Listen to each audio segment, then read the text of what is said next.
Tinokukwazisai muri yeZimbabwe kusangana kwatiri kuita nhasi rimwe zuva. Nhasi unokatati timbotambira muMidlands province chirongwa another level. Ndofunga munozviziva kuti chirongwa another level kana tatongotaura nezvacho takutaura kazvevaimbi vemuZimbabwe. Nhasi unokati nechikwata Chemauto Mbada sounds. Rangu zita ndinonzi Andrew Neshamba.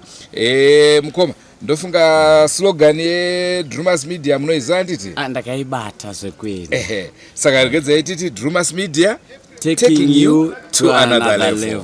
Nhasi tiri pachifu tichienda pane mama level tichitoita zvinhu. Remember to subscribe and like my videos atenge chita. Tichava nezvakawanda zvinotapira.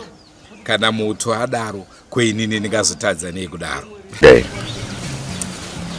I'm Warrant Officer Class 2 of Sierra, Band Master 5 Infantry Brigade. Currently standing as the leader of Mbada Sounds Band. Mbada Sounds Band band remagitari rakamirira kuridza kana kuentertaina ma-citizens eZimbabwe, even the uniformed forces. Saka ndo band randakatungamirira parizvi bandiri panapa. Saka tingati ma-events amunowanzo performa ndeapi? Isusu tinowanikidzwa tichiperforma pama-ceremonial functions like independence, heroes, kana mamewo atinenge takatohaiwa pamuchato. Seiwawa ana chief ndo kwatinokwanisa kunge tichiwanikwa ipapo.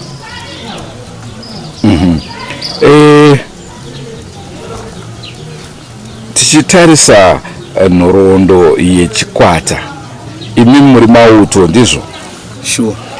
Mari inowanika pamunoshedzwa kudai ndechikwata here kana kuti inenge ichienda kuparent ministry? Mari inowanikidzwa imari inopinda paministry. Hongu zviripo according to mabooks organization.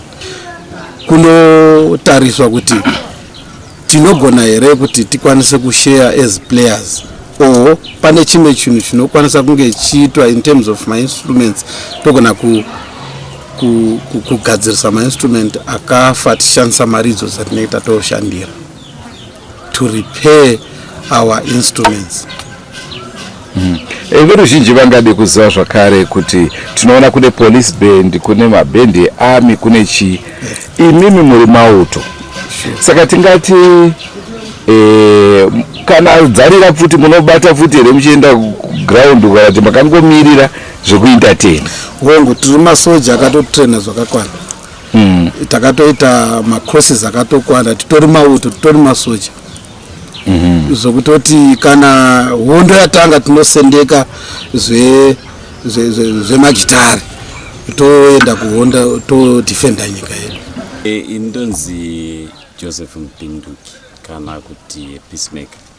Ndiri paMbada Sounds chikwata chepa 5 Brigade Army Band. Tiri kuridza magitari tichichengetedza runyararo nekuti Zimbabwe inobatanidzwa nezvinhu zvakasiyana siyana. Saka tinochengetedza runyararo tichiita zvinhu zvese zvakasiyana nekufadza nyika, kudzorana, kutsiurana, kuburikidza nemumhanzi. Nziyo dzinotaura zvinhu zvakasiyana siyana, dzimwe dzinotsiura, dzimwe dzinokurudzira mufaro. Ndo zvatinoita seband. Imimi muchikwata ichi tingade kuziva role yamunoplaya? Ini muchikwata ndinoti batei maroles akati siyanei. Pamagitars ndinoridza, kulead ndoridza, kurhythm ndoridza, kubass ndoridza. Nekuti kana tiri pachiuto tinoita zvinhu zvese kuita kuti tikwanise kubatanidza. Umwe akaita zvinenge zviri zvishoma achikundikana, iwo unomupawo simba nekumusimudzira. Saka ndoridza magitari ese nekuimba kana kukomboza kunyora nziyo. Tingade kunzwa wani kamboka makaimba kuti kari pamusoro pei kanonzani? Akandonyanya kufarira ndekekuti Samson. aka Samson kanoita nezverudo bhozi kutaura kwemusikana anenge achiona kunge kunonokerwa nekuti rudo rinenge rwawandisa saka anoona kunge anonokerwa saka anenge achiti chiuya unditore Samson nguva yareba ndakamirira uya unditore asi kane mhinduro futi yaSamson wacho anenge achitaura zvese ndinazvo zvekuroora ndinazvo mombe hukuwo dzekuzobika usavi pakuita maroro ndinadzo 1 chinenge changoti vhiringei pamwe ndana amwena vachichitongoziva zvinokwesherana saka zvinhu zvanzi mai vako varamba bhebhi asi ndoda kutora asi zvakutitorera kanguva mbishana asi kukutora ndinokutora imbotiti bichana tikanzi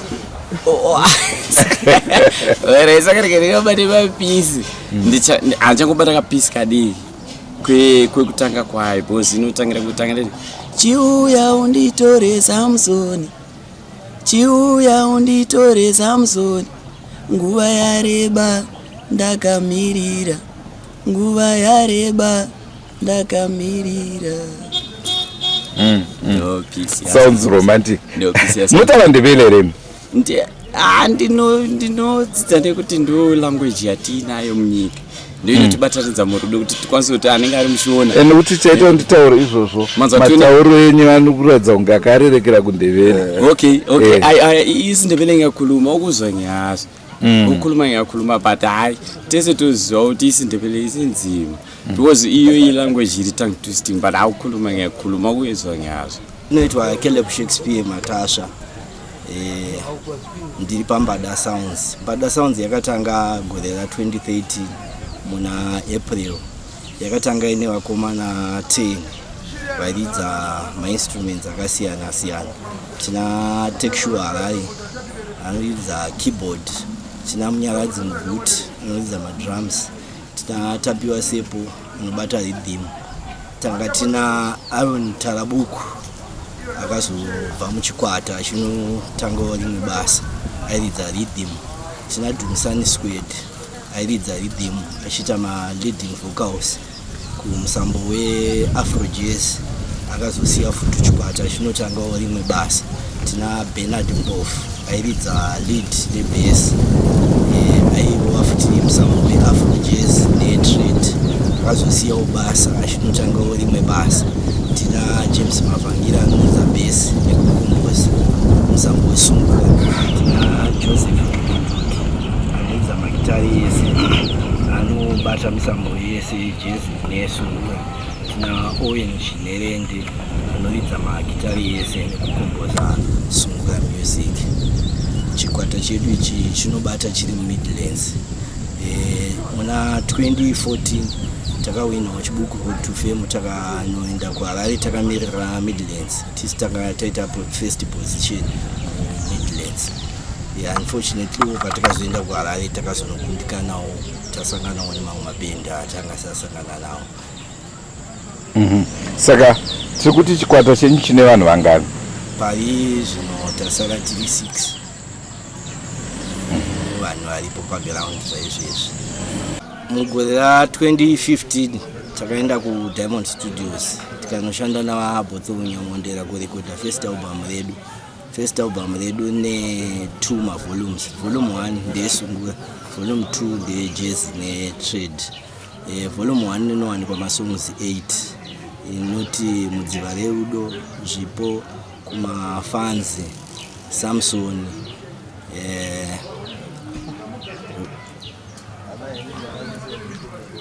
mu volume 2 munowanikwawo masongs akaita sana Musango nanaamai.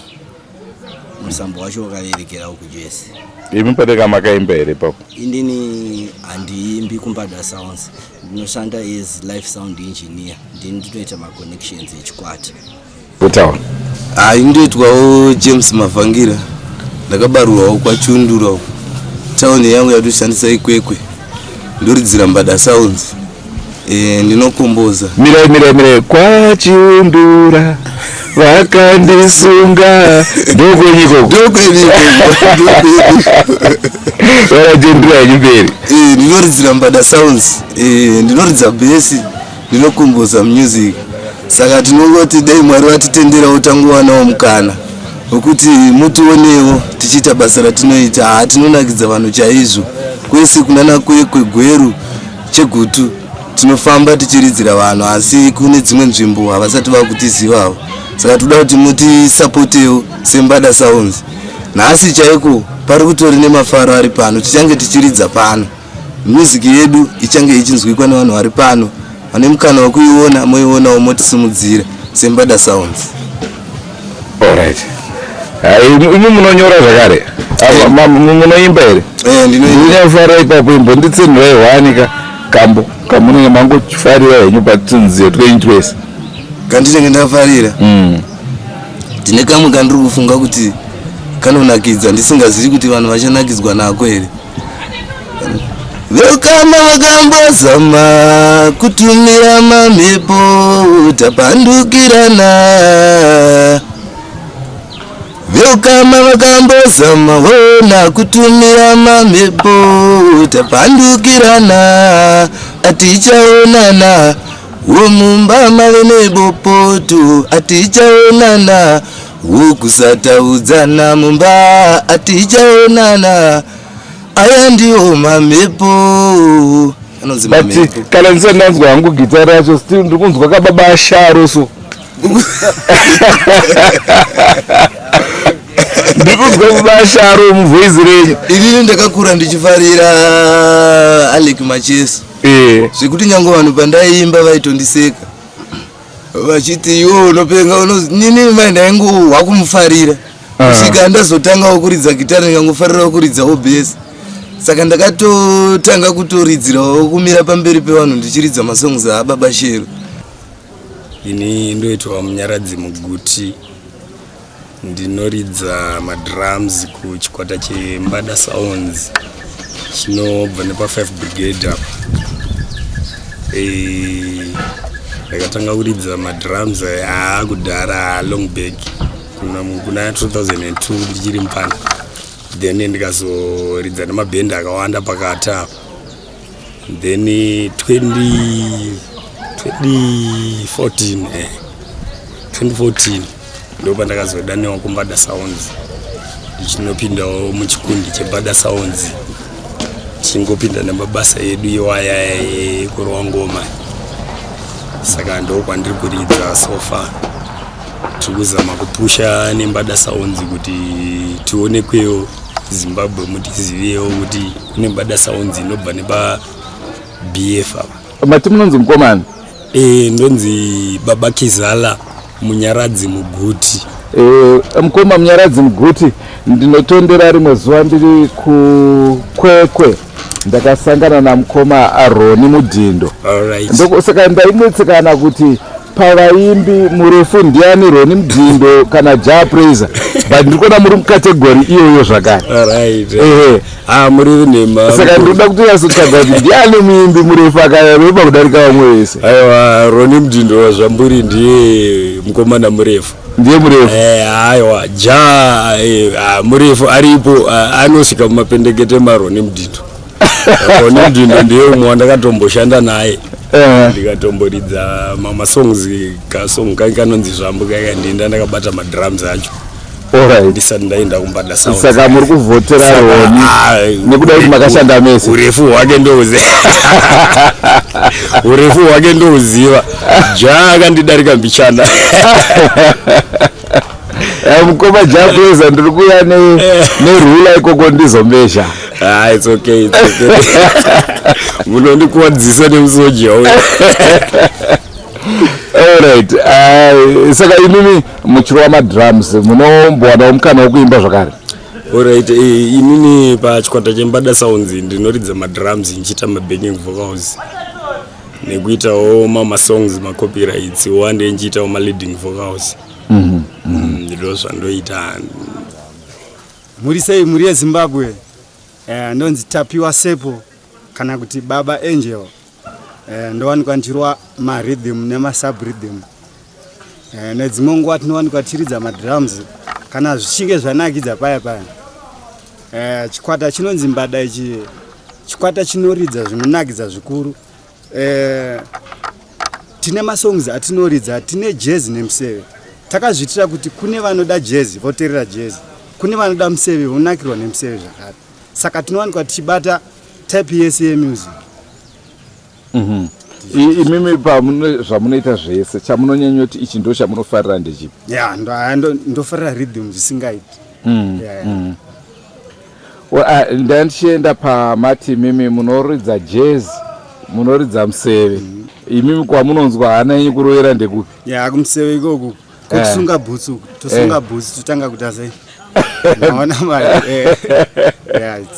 Kumusha kwenyu ndekupi imimi? Mandarweni. Ya ndanzwa kutaura kwabiangu ndokuziva. Abiangu makorekore ari kwero. Aiwa tise vanodya nokumwa vaiva. Totenda. Ya pane kamwe kenziyo kanotidzidzisei kwanzi vanosora zvipo zvedu vanotidzikisira ndizvo naye rekedzai timbo sembula mchana.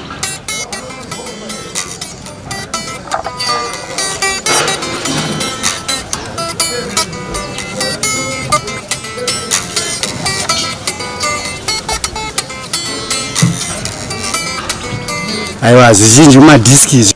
Mhuri yeZimbabwe ndicho chirongwa chatakupai muzuva ranhasi. Ndofunga manakidzwa matapirirwa nechirongwa ichochi. Makasununguka kutibata vese vaimbi vari muZimbabwe muchitiudza kwamuri kunyanya vaya vamwe vaimbi vakashaika vaya musakanganuka tine chirongwa chenyu Forever Missed. Vanoziva nehama dzakashaika kare kare vachizikanwa vaine mukurumbira. Tibatei, nhamba dzedu ndidzo dzamuri kuona pachivhitivhiti. Rangu zita ndinonzi Andrew Neshamba. Ngatisanganei mune zvimwe zvirongwa, asi musakanganwe kusubscribe kuDrewmas Media. Drewmas Media, taking you to another level. Goodbye my friends. Goodbye my friends. Wakamboonana tichazoonana nerimwe zuva hama dzangu. Goodbye my friends. Goodbye my friends. Wakamboonana tichazoonana nerimwe zuva hama dzangu. Ini ndokwenda kubasa kwangu. Iwe makiwe mkaranga.